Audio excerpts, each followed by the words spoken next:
before I leave. Yes, sir. I wonder if you have thoughts about the influence of expenditures of huge amounts of money by small groups or lone individuals as compared to the public campaign financing that Minnesota used to have. In your campaign, you were able to get a loan because of the public financing option. That has now been suspended by the legislature after... Well, what do you expect? Do they want another me?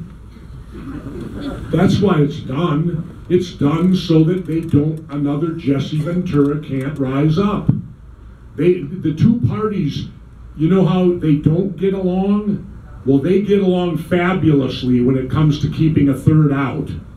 They get along great. They sing Kumbaya by the fire when it's to stop any third person from entering the fray. And they get along wonderful. Yeah, those are things done to stop and to keep the system we have today, people, is a broken system based completely on the concept of bribery. If you bribe them, you get audience with them. You don't bribe them, good luck. Now, they created that system, so all these people that have been within that system, career politicians for 20 or 30 years, clearly they're comfortable with bribery then. They're comfortable with it. Now, if we do it in the private sector, we go to jail. But it's alive and well in our entire election system, bribery. And these people, all of them that do that, are comfortable with that system. So doesn't that make them a bit of a criminal to begin with? So aren't we electing if you're comfortable with the system of being bribed? That makes you're not as, how would we say it, honorable, as they like to call themselves, the honorable. Well, I don't think anyone taking a bribe has honor. How do they get honorable out of that deal? And I'm proud of the fact I only raised $300,000 to become governor. I made more money doing the job. Tell me anyone else that can say that. I mean, what are they spending on this thing? Millions and millions. Think what we could really do with that money instead of spending it on that nonsense, you know. But anyway, good luck. You know, they're not going to cut off, how do we say it, the hand that feeds them.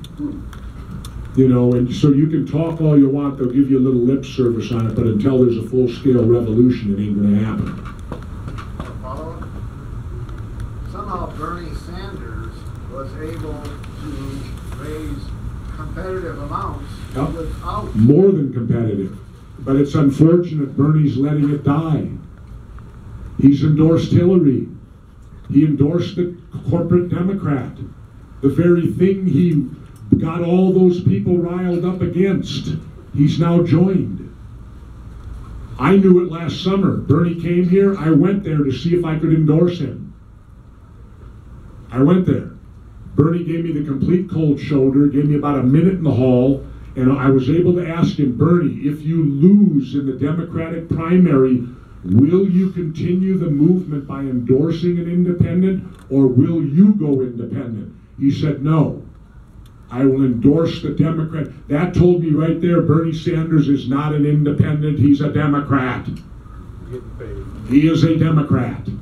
It's plain and simple. Why he calls himself an independent, I don't know. Because he's a Democrat. Because to me, his endorsement should have gone to either the Green Party candidate or to Gary Johnson of the Libertarians, not Hillary Clinton. And a lot of his people ain't buying, and I hope that they will jump on with Gary Johnson. People, look at this way. You got two candidates with negatives so high, it's unbelievable. The late, great Jerry Garcia of the Grateful Dead rock group, he used to say this. He said, if you're made to pick the lesser of two evils, you're still picking evil. Why not vote for someone? I'm proudly voting for Gary Johnson. I want him to be the president. And that's what everyone should do. Don't pick someone out because you think they're going to be. You pick out someone who you most wants to run your country. And if you do that, you've done your civic job. You've done your obligation. And if that candidate finishes 5th, so what? It ain't a horse race. You're not there to pick winners and losers. You're not gambling on it. You're there to vote for the person you want most. And for me, right now, it is Gary Johnson that I want running this country for 2 major reasons. He's the only candidate that says he'll pull us out of the Middle East. I want out. I've had enough of this 15-year modern-day Vietnam. I've had enough. And if you think, okay, Ronald Reagan is the epitome of the Republicans, right? God. Okay, let's go back to the 80s a moment when that tragic incident happened in Lebanon where a truck bomb was rolled into our Marine barracks and killed 200 and some Marines, brave Marines. Did Ronald Reagan go to war? Did he seek revenge? No. He got the hell out of there. Or as they call today, he cut and ran. Well, you know, but the point, you're getting my point. The Middle East, I'll tell you that I had a Muslim girl, she was in all the garb. I gave a speech, she came up to me afterward and she said, Governor, you understand the Middle East. Why aren't you making decisions dealing with it? Here's your deal with the Middle East, people. What you're going through right now is blowback. How many know what blowback is? Blowback is something that is the results of policies from many decades before that come back, for lack of a better term, and bite you on the ass. That's what we got in the Middle East, and it all comes back to this: colonialization. You know how Europe colonized the world and we all fell under their rule? We had a war here over it, you know, a couple hundred years ago. Well, I went to a war that dealt with it called Vietnam. That was the colonialization of the French that had colonized Vietnam. And now Vietnam wanted to be free. The French didn't want them free. Well, that's the same thing you got in the Middle East. The colonialization happened there, and they did not make the countries according to people that live there. They made the countries according to what they wanted. France gets this, England gets this, so-and-so gets that. Well, the history of that area is there's 3 major tribes, and they've been warring for thousands of years: the Sunnis, the Shiites, and the Kurds. What should have happened is the country should have been made according to them. Shiites in this country, Kurds in this one, Sunnis in that one. Instead, you end up with the 3 mixes in every country because it's done for Europe, and the only way they could govern then was through dictatorship. Dictatorship was the only thing that kept the wars away. And then what did we do? With our great thinking in 2001 and 2, we decide it's time to get rid of these dictators and give them democracy. Like they know what the hell that is over there. So we go in, take out Saddam, take out Gaddafi, and now what do you got there? Total freaking chaos. Because they're all warring again, nobody's in charge, and it's a total mess. And it all comes back to colonialism, of when that took place, and we're getting blowback today from that. Always remember the infamous Osama bin Laden. He made a quote at one point.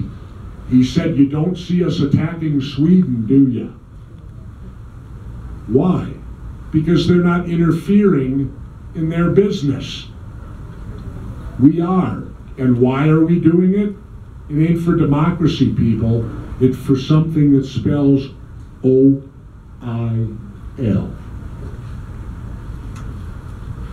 You know, I'm a veteran, and many people come up to me all the time and thank me for my service, and I appreciate it, I do.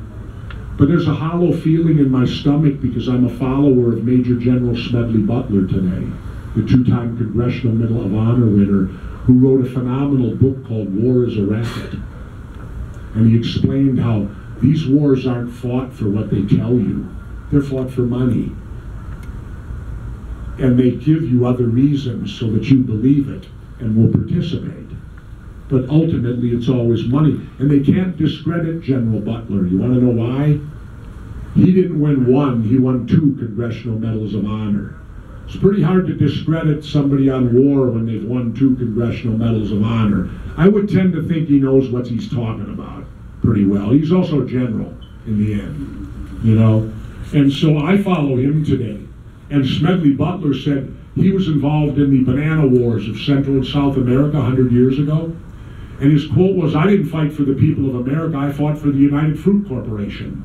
Whenever they did into Central and South America, if they didn't get cooperation, they'd send in the Marines to get it." So unfortunately, that's how I feel today. Yeah, I served my country, but I don't think defended you. Really didn't. I think I fought for Halliburton, which at that time was Brown, and Root. I should tell you this one quickly, and then we'll end this, and we'll sign books. There are war profiteers. In Vietnam, there was a company called Brown, and Root. They got the billion-dollar project to dredge Cam Ranh Bay so that our ships could get in there because we needed to get in there, right, to fight the war. Well, obviously they didn't want you to know they're war profiteers, and the easiest way to do that is change your name. So Brown, and Root, that got $1 billion for dredging Cam Ranh Bay, has come back today, and they're called Halliburton. Anybody ever hear of Halliburton? Yeah. How much money has Halliburton made off these latest wars? Dick Cheney was their CEO right prior to being vice president. Was there 5 years, didn't do anything exceptional. You know what his severance package was? $34 million. Was that payment in advance? That Halliburton knew that when Dick became VP, they were going to make a ton of money and their stock was going to go through the roof because we'll have a new war to fight. And they're war profiteers. See how the system works, people? That's why we got to get the bribery out of government. The worst decision the Supreme Court made was when they said corporations are equal to you. If that's the case, then how come corporations don't have to pay at the same tax level I do? If corporations want to be me, then they ought to pay at the same tax level I'm forced to pay. Not have a lower level. They want to be me. They got every right I got. Well, they got the right to pay more then, don't they? Because I do. You know?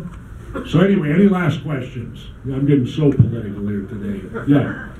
I heard in an interview once during your conspiracy theory show, you talked to an inventor about anti-gravitational technology. Yeah, what's his name again?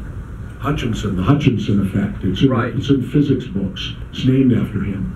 So I was just wondering if you knew anything more about the free technology and... No, not really. When I went to this guy, he's a genius, but he's also, all geniuses are eccentric. You know, they're yin and a yang to them. And the most profound thing, he had recreated Tesla's death ray, kind of. Nikola Tesla.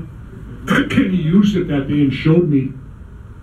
I watched a thing fly off this thing and fly off and defy gravity. Then I watched him shoot a pair of pliers, a regular steel pair of pliers with this ray. And I was sitting down, he handed me a light bulb. And he said, go touch the light bulb to the pliers. And I went over there 4 times and the light bulb lit. Every time I touched it to the pliers.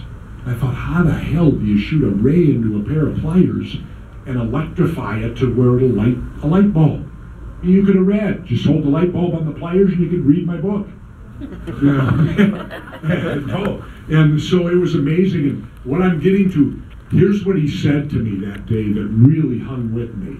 This John Hutchinson. He goes, Governor, he said, do you really think people like me in the last 70 years haven't discovered anything beyond the jet engine? Because we've had the jet engine since the Germans in 1944-45. My dad saw the first ones. He was over in Europe.